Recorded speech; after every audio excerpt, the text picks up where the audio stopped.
When was the last time you felt touched or deeply affected by an artwork, installation, or exhibition? There are many ways in which art can create an immersive experience. Often, these works extend an invitation to audiences.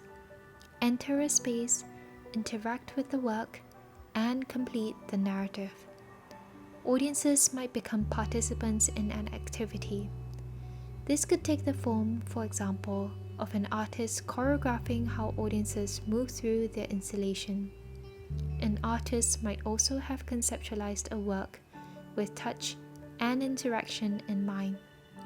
In that case, audiences become co-creators by engaging with these elements. In a similar vein, this episode is an open conversation that we'd like to invite you to sit in on.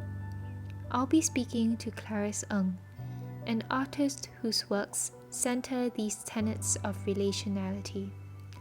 Clarice creates multi-sensorial installations that encourage contemplation, collaboration, and conversation.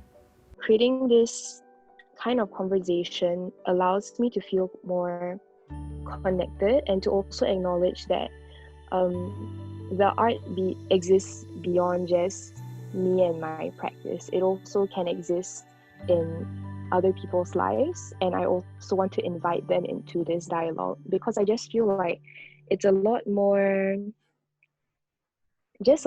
powerful in that way, and I don't want to just tell like my own story.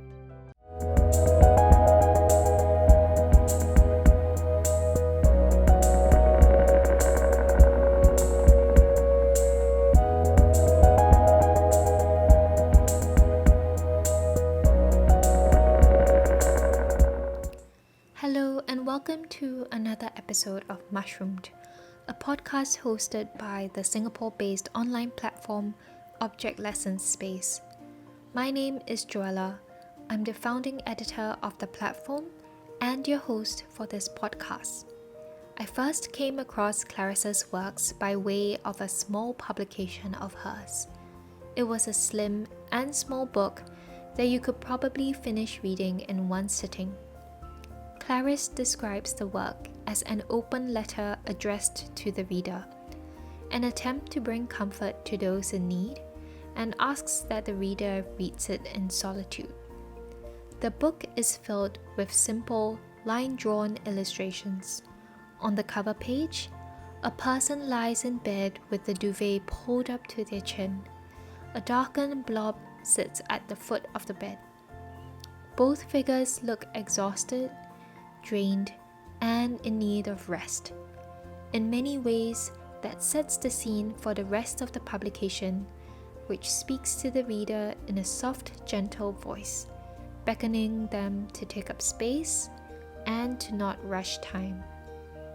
Since the launch of that publication, Clarice has graduated from university, participated in multiple group exhibitions, and embarked on expansive new paths in her own artistic practice. As part of Singapore Art Week 2021, the artist presented a work titled Notes on Quietness. The work was part of an exhibition organized by the curatorial duo Our Softest Hour and was so wildly popular that there were long, winding queues of visitors outside, all waiting for their turn to enter the space. Notes on Quietness takes the form of text instructions and labels. These instructions were spread out across the exhibition space and invited audience members to pause, reflect, and recenter.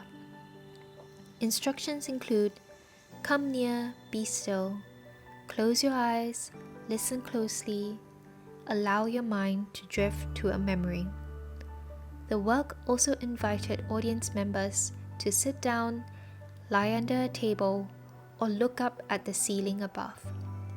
For this episode, we sit down with the artist to discuss how she works across installation, video work, illustration, ceramic making, and more.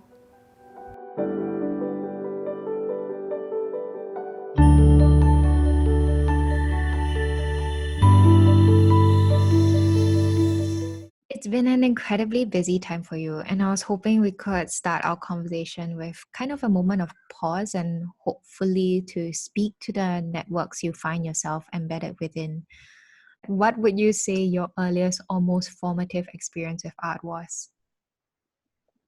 Um, like many people, I would say that my earliest experience with art would be drawing from a very young age. So that would incorporate like a lot of experimentation and playfulness when it comes to like picking up crayons and color pencils when I was like 3 years old or something like that. And I think what really drew me to that was how there aren't really any rules when it comes to art as opposed to like other things that we were taught in school. So I really enjoyed that. I remembered that my favorite things to draw were dinosaurs. Yeah, and I don't know why, but I just really enjoyed drawing their skulls, like the particular form or shape of it. And I would just make their eyes like really big and sparkly. And I think that's one of the many like beautiful things when it comes to art as well, because you can take something as you interpret it and you can also manipulate it to how you would like and how you would like it to be seen, and also something as how you see it. And then when that transfers to how you execute it into the final form, that's how you can show other people like, oh, this is what I see, or do you see this as well, that kind of thing. But I think when it comes to a creative practice, maybe for like maybe speaking from who I is right now, and when I see different people with different practices, I can kind of see that same childlike curiosity that people have and how they've specifically developed it to who they are now, through how they are as people. So different people have chosen like mediums such as sculpture or photography or animation, different creative processes that best represent their thoughts and how they inject their own personhood and their own perspectives in life into it. Yeah, so yeah, I think that's quite great that we can still hold that same curiosity and experimentation at our early stages and to carry it forward to who we are right now. Yeah, I do see like this whole art making process quite like it's quite close to your soul. Like when I see other people's art, I do see that, oh, this is you, and this is your soul, and our souls are connecting.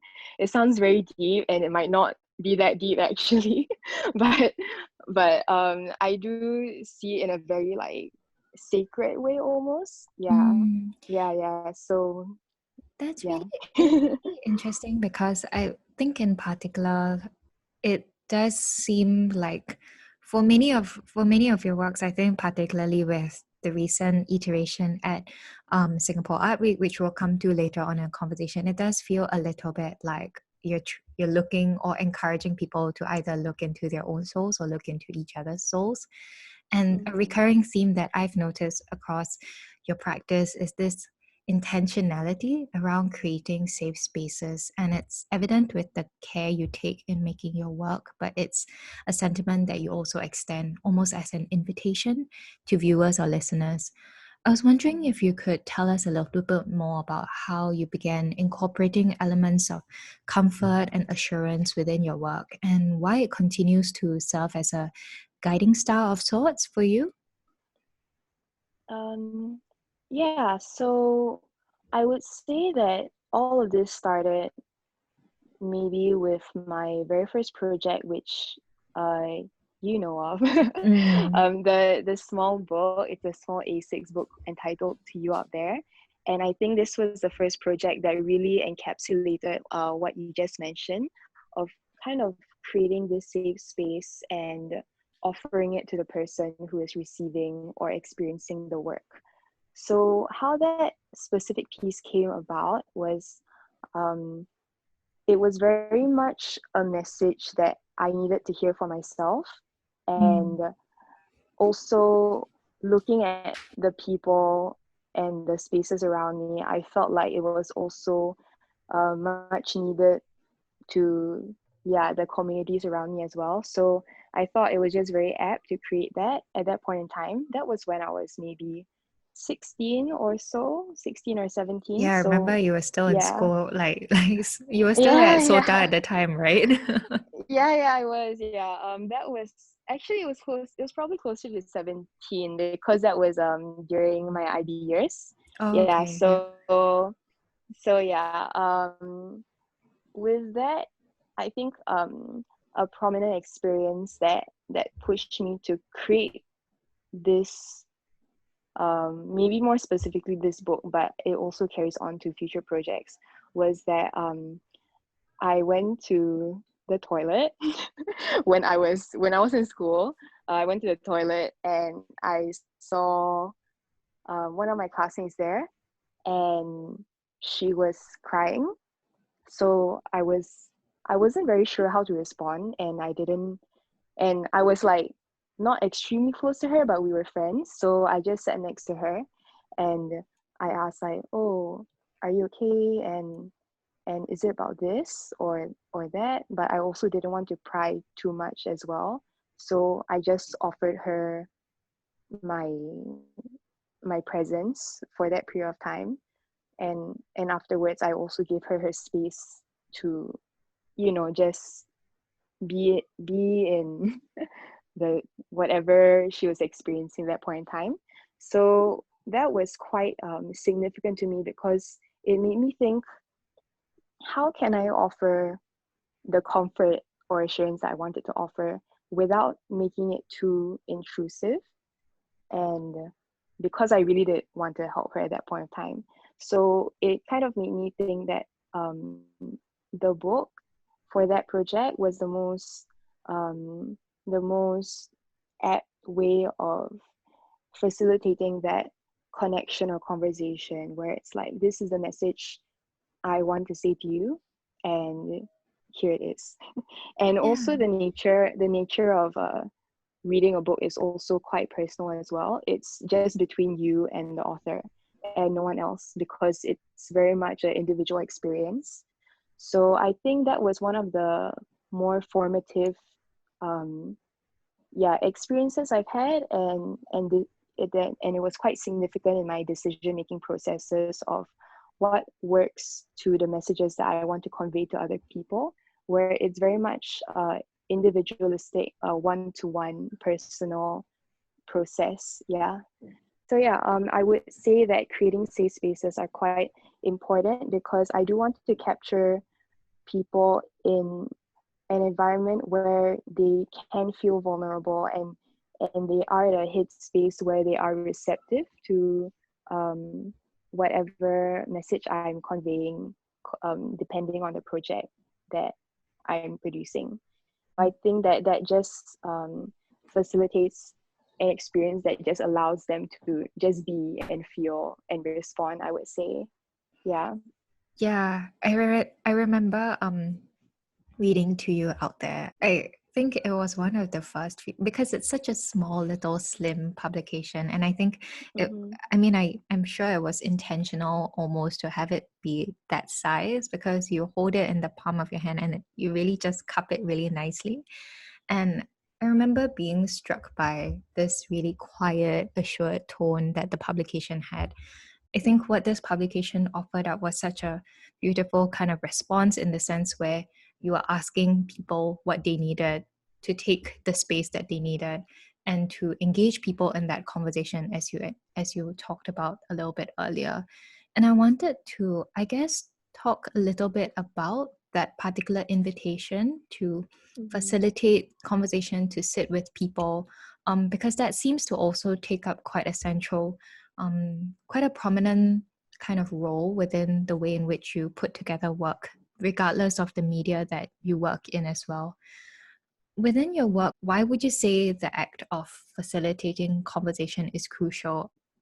Mm, so in terms of art making, I do see that creating or facilitating this two-way dialogue with the individual experiencing it is very important to me, just because I see my practice as a means to not only express how I personally see and exist in the world, but it's also a means for me to connect with my surroundings as well as the communities that I'm in, with where that I'm in, as well as the people that I'm connecting with as well.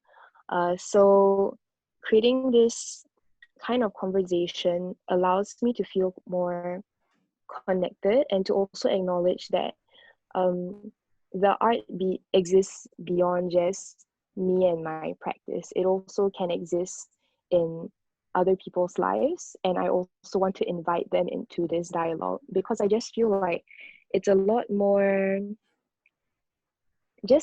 powerful in that way. And I don't want to just tell like my own story. I feel like it would resonate with a lot more people and it would be a lot more relevant when um, I have this sort of like platform that people can enter, and for them to also say, oh, this is how you see things and this is how I see things. Yeah. Yeah, prior to us hopping onto this call, we had a short chat, and that was when you also spoke about how important it was to um, co-author alongside readers or viewers or listeners. And I was wondering if we could also spend some time speaking to that particular process as well, because I think Mm-hmm. often for people who think about art making or artists who work as individuals, the idea is almost always that you present a final product at the end of a day, be it either in the form of an exhibition, a publication, or whatever that might be. But it almost seems as if that's leaving it open ended has been quite important for yourself. And I was wondering if you could tell us about what some of the possibilities are, that have been birthed as a result of this open endedness, and whether there are particular moments that almost come to mind where a work of yours was able to take on an entirely different nuance, or it was deepened incredibly as a result of an audience's response or participation. Yeah. So um, I see my practice as, yeah, it's not fully completed, or the works I produce isn't fully realized until the audience is existing within it. So only when it comes to its showcasing or when it's open to the public, and that's when um, the experience is fully, like, it's come full circle. I think one of an example that I can give is an older work that I did in 2019. It's entitled For a Moment We Were Children Again. And essentially, I made a blanket for it uh, in an independent gallery space. This was back in London when I was still there, and it was a response to adulthood in the perspective through the perspective of, oh sorry, it was in response to the theme of childhood through this perspective of adulthood. So essentially, I created a blanket for it, and I got people to come into this little fort made out of five different chairs. There was curtains draping all over it, and it could hold about maybe 4 to 5 people in total. So what was inside was a mat laid out, as well as a chest full of objects reminiscent of childhood, where I was planted inside as sort of a mediator or a facilitator to kind of prompt the conversation. And whoever enters, I would kind of introduce the space, saying, welcome to the blanket fort. In here, there's no concept of time, so feel free to interact with these objects. And the audience was invited to speak about their childhood experiences that come to mind.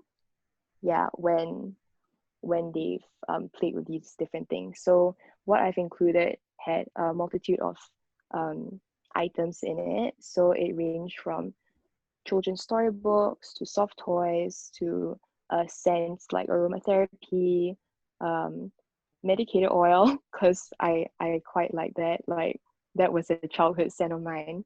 Mhm. Also music boxes. So it does touch on beyond the just the visual, but also on texture, sounds, music as well, and how that can prompt you to go back to specific memories that you've had or that they've had when they were younger. So I would say that in this case, I would say that the work doesn't exist just as a blanket fort sitting in a gallery space, you know, like it's more about the experience of the audience entering, how they feel when they listen to me set up this alternate world for the few minutes that they're inside of it, and the experience of them really digging deep into themselves and sharing about their own thoughts and their own experiences with their friends or with strangers, and us having that very intimate conversation. So I remember being quite drawn to the variation of responses that I got from people who were around my age, to those who are much older, and they were reminiscing on like things that they remembered, and I couldn't exactly relate definitely, but it's just so charming, yeah, to hear everyone from different backgrounds come together and to say this is my experience, even though we're all talking about the same thing, like childhood, right? But Yeah, it's so specific to them, and I think that that just brings to light that everyone really comes from different roots, and that really is a big part of who they are today. That was also a means to have a quiet nod to that part of their life and how that established a foundation for who they are today. Yeah. yeah, these are such like incredibly precious moments that you always like it always feels so I think like the way you described it earlier, like sacred is probably also Mm-hmm. the right way to kind of encapsulate these experiences because it almost feels like in within that space, there aren't any boundaries except the ones that we make with each other and ourselves. And it's just such a lovely encased space to have these really important, precious conversations about who we are and the people that we are. And often I think you touched on this as well when describing how you put together the blanket fort with scent, with Mm-hmm. all of these really sensorial kind of elements. And it's not, I think, also a large part of what makes a space or what makes your work or the installation so inviting is the way in which you kind of emphasize this multi-sensorial experience or really a whole body experience. You encourage people to pick up the ceramic objects that you put together. You encourage people to sit within very literally spaces that you've built. You very carefully put together scents that are comforting, that, you know, are reminiscent of a particular point in time of a person's life. I was also wondering if this particular emphasis or attention to detail with regard to this whole bodied experience was conceived in response to a prior experience, either with the arts or something that perhaps might be more personal for yourself. I think this attention to space and a whole body experience when it comes to art was kind of developed in my teen years, I would say. I feel like that was when there was a period of time of my life where I was very observant of my surroundings and the spaces that I was in. I remember taking a lot of walks to nowhere. So I would be exploring different small streets, different structures. I also remember exploring the school I was in, and it was quite cool. Like there in the basement, there's a door that you can open, and that leads you to underneath the staircase. And it's That's quite kind of cool because creepy. yeah, okay, it's kind of creepy, but also like you kind of know there are people above it because this is Ah, below the big staircase, if you know what I'm talking about. okay, So okay. so so it's just like these environments like these that are so um that are so interesting to me, and I would always just think, what can I make and what can I present over here that would be an art experience.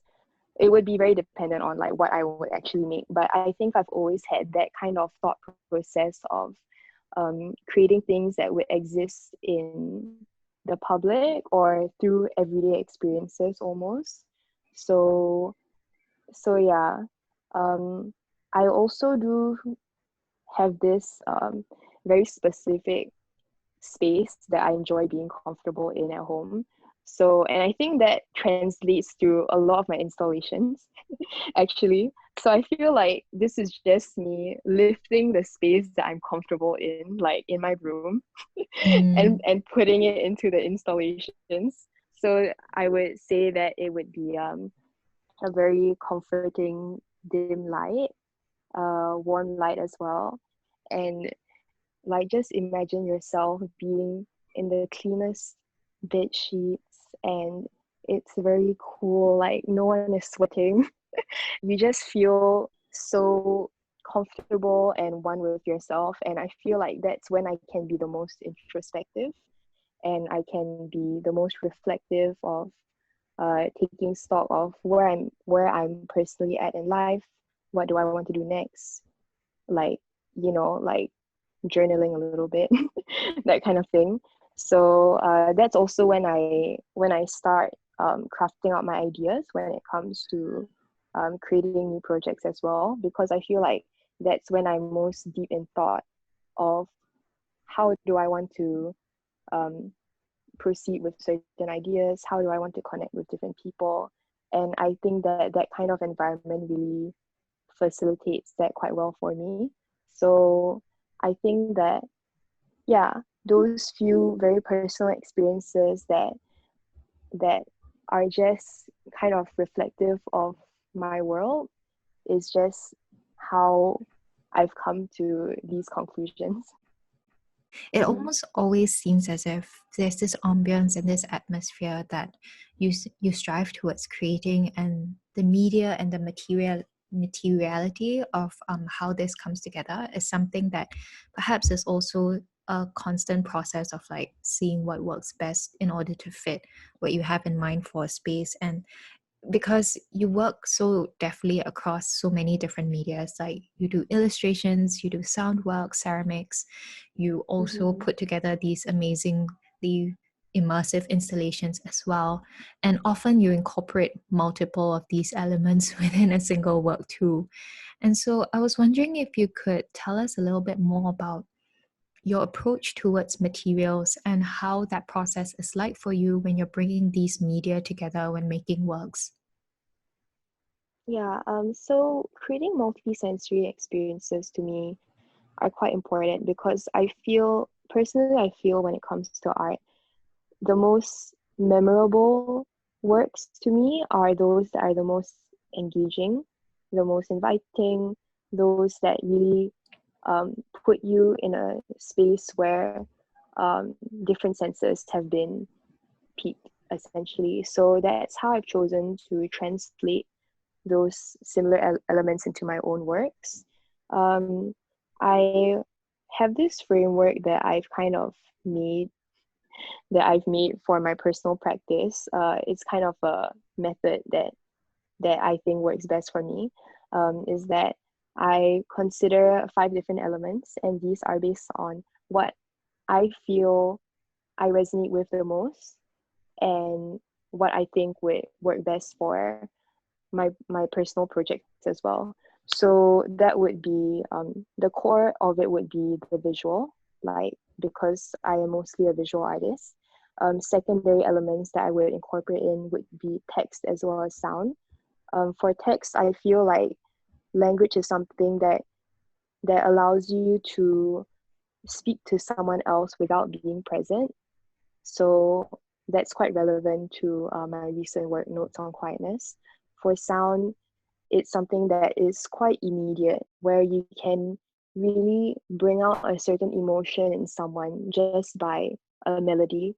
So I feel like that's also another layer that adds on top of the visual that just brings you to a different space or a headspace as well.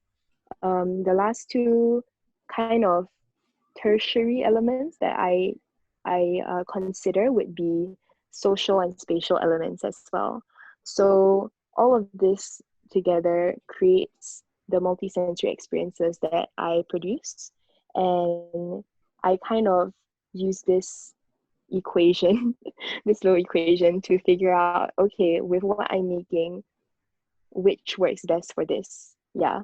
With Mm. some exceptions, like for example, in your hands, it was more about weight and tactility and feeling. So, so loosely, that is how I approach it. I mostly start with a concept first, and I would think about what areas of this do I want to touch on, what message do I want to say, and what would be the best way to say it. Yeah. And I think that really kind of came through in Notes on Quietness. But before we perhaps spend some time on that work, I also wanted to speak to the ongoing collaboration you have with Our Softest Hour as well, because Notes on Quietness was the second piece that you've shown as Mhm. part of Our Softest Hour. The first was I'm Listening and Echo, which was presented online first. I think, if I'm not wrong, during the circuit breaker period, when a lot of Mm. what we were seeing in terms of art or culture was mostly online as well. I was wondering if you could tell us a little bit more about this ongoing collaboration that you have with Our Softest Hour and how that came about as well. Our softest hour is started by Kim and Nature. So they function as uh, collaborative curator roles. So for the first iteration, where I showcased I'm Listening and Echo, it started off as an open call that they had for the exhibition, the digital exhibition entitled Encounters. And I knew Kim through a mutual friend actually. So she kind of knew about my practice and how it deals with intimacy. So she invited me to submit something to the open call just because she thought that it aligned quite well with the themes that they wanted to address.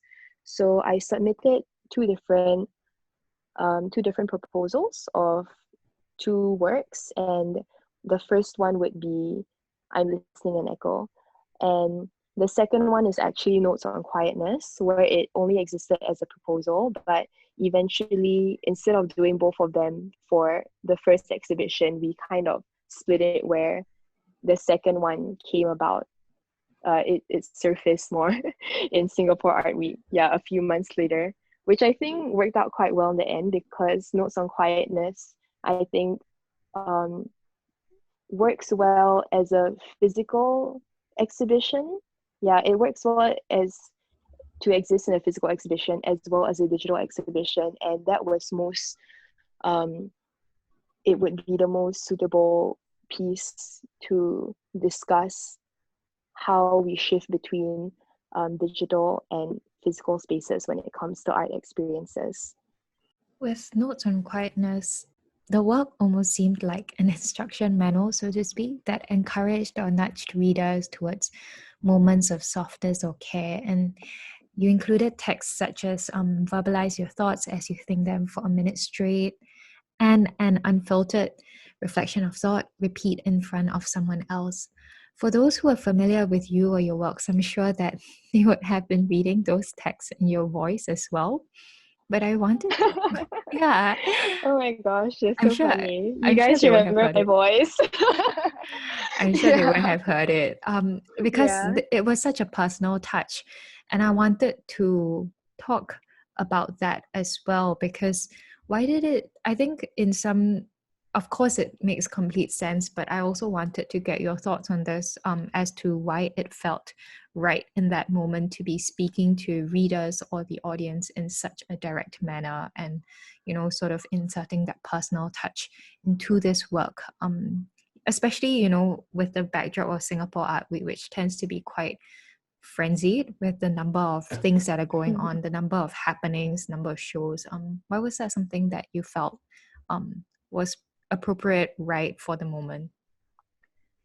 Yeah, so just a bit of background on Notes on Quietness. So it was conceived in the middle of last year during Circuit Breaker. So it was more addressing the context of how we exist in our immediate spaces when we were under circuit breaker, where we couldn't exactly leave our homes. So I was looking at how we could see our home settings, our domestic spaces in a different light, where it doesn't necessarily have to be something like constricting or suffocating, or be related to a state of uh, stasis or stuckness. And I felt that I just wanted to prompt, like, there's so much richness within our own imaginary spaces. Like, if you just tap into our brain, there's so much there that you can explore. You don't have to be physically outside. You can just have a change in perspective towards something to really understand that, oh, not everything is routine, not everything is mundane. You can you can sit underneath a table and you'll feel something different. Mm. Like you don't have to do everything conventionally, essentially. So I just wanted people to, not saying that everyone was feeling this way, because I'm also speaking to myself, where I did feel a moment of oh, anxiousness or anxiety of the future, because this was in the context of when during COVID-19. I mean, it's still happening, but during circuit breaker especially. So that's the perspective that I wanted to offer to the audience for that specific work. I wanted them to look at their neighbors in a different way, look at the people they're living in a different way, living with in a different way, or to look at their own room or living space, like look at it without looking at it. Look at it without lights on, like experience it through texture. So that's essentially the the core of what the work is, in terms of it being suitable for art week. Now that you've said that, and also now that I've experienced art week in a more immersive, or in a more Immersive. like, I'm literally in it. I'm in it, and I'm going around it, and I have not seen everything I wanted to see. So I do think it is a nice way to just pause. And I think shifting between also allowed that, because um, only 15 people were allowed at a time, which also led to a very long queue, unfortunately. But also, I think it did give each individual person the time and space to really sit down with each different work, because the other six artists in total, all six of us, our works are do prompt the audience to sit down, engage with it. There's instructions for most of them, where you can kind of interact with the works as well. So I do think that that specific work, as well as the exhibition in totality, was quite a good pause, just to breathe, and then to carry on after that. Yeah. Yeah, it was a breath of actual fresh air, I think, for a lot of people within the Yeah. landscape of these multiple things, often multiple things that were happening at the same time, and feeling Mm-hmm. like you had to split yourself five ways in order to attend all that you wanted to really wrap everything up. I just had one final question for you. I think it's been such an incredible time for yourself. You've been in a place of huge, constant growth on multiple levels, artistically, professionally, and I'm sure personally as well. What are you most excited about in thinking about, this coming year? And what are the sort of trajectories you're hoping to embark on moving forward? Usually, when I produce new works, I do kind of reflect on what I could do better with it. So, at this point in time, I think what I would really like to work on is to be um, more ambitious with the installations that I create, in terms of really working with scale, really working with lights and how I can make the experience the most controlled in a way that would best facilitate um, what I want the viewer to feel. So I'm quite excited to look into potential collaborations. So I've also, yeah, that's something else I want to work on. So to be more collaborative in producing work, because I feel like so far the art making process for me is very intensive, very individual, and very personal. It's almost like looking inward to myself and like extracting what it is I really want to say in the specific way I want to say it. But I also acknowledge that there are limitations if I want to work with mediums that is outside of my expertise. So I've had some people reach out to me in terms of collaborating with structures or architectural backgrounds, or when it comes to performance art, or even in the field of music. So I think that I would definitely want to expand my practice. Yeah.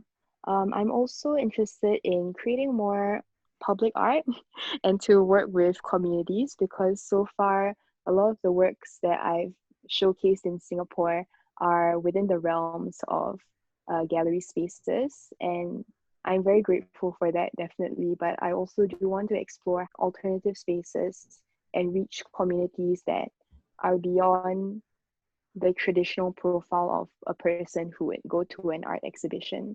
Yeah. So um, I'm also quite interested in looking into artist residencies. I think it would just give me more of a space to explore and experiment and to develop my work. Yeah, and to produce more work as well. I think by the end of it, if I could kind of just aim towards having a solo exhibition, I think that would be quite nice. It's more of a bucket list thing, but I think it's also nice for the works that I make to have its own space as well. Yeah, just because of the nature of it, especially for the installations. So those are roughly what I'm looking at. I'm excited to experiment more with sound. I would say that the first time I experimented with it was during I'm Listening and Echo, which you mentioned just now. So aside from sound producing, I think I'm quite interested in voice, which is why this like podcasting is so apt. Just because I feel like voice or recorded conversations, you can really understand someone's character based on their choice of words, their tone, the way they speak, or the nuances, or how they enunciate certain things. I just feel like you can kind of tell a lot from a person based on that. So I'm quite interested in creating something, yeah, using that as a core medium.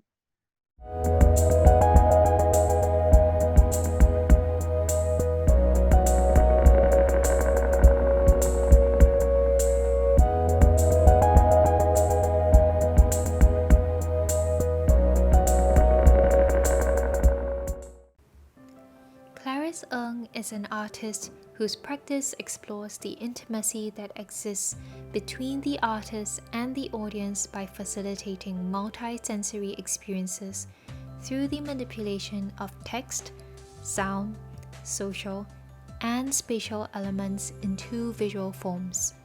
If you'd like to see more of Clarice's works, you can visit her website at www.clariceng.com. Thank you so much for spending time with us today. We had a lot of fun with this conversation, and I hope you've enjoyed sitting in. You can find more articles and transcripts from these podcast episodes on our website, www.objectlessons.space. We also have a presence on all the usual social media platforms, including Instagram, Facebook, and Twitter. If you like our work, we do have a Patreon page that you can check out as well. Mushroomed is a podcast series hosted by Object Lesson Space and produced in collaboration with the wonderful people at Singapore Community Radio. Thank you so much for spending time with us today.